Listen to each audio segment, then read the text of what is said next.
চাঁদপুর জেলা প্রাথমিক শিক্ষা অফিসে টাকা চুরির কালে হাতেনাতে চোর আটক। জাগো চাঁদপুরের একটি ডেস্ক রিপোর্ট। চাঁদপুর জেলা প্রাথমিক শিক্ষা অফিসে টাকা চুরির কালে হাতেনাতে চোরকে আটক করা হয়েছে। গত 22 ফেব্রুয়ারি রবিবার বেলা 11টায় ঘটনা ঘটে। চোর বিপ্লব ঢালি, পিতা পরিতোষ ঢালি, ঘোষপাড়া, চাঁদপুর পৌরসভা। জানা যায়, চাঁদপুর জেলার প্রাথমিক শিক্ষা অফিসে সম্ভাব্য নবযোগদানকৃত শিক্ষিকা নিয়োগ আদেশ প্রাপ্তির জন্য প্রয়োজনীয় কাগজপত্র ও পুলিশ ভেরিফিকেশন জমা দিতে আসেন মতলব উত্তর উপজেলা শারমিন আক্তার নামে এক শিক্ষিকা।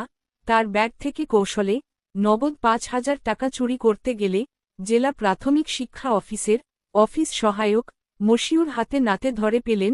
তাৎক্ষণিক জেলা সহকারী প্রাথমিক শিক্ষা অফিসার মোছাদ্দেককে অবগত করলে সাথে সাথে তিনি চাঁদপুর মডেল থানা পুলিশকে অবগত করেন।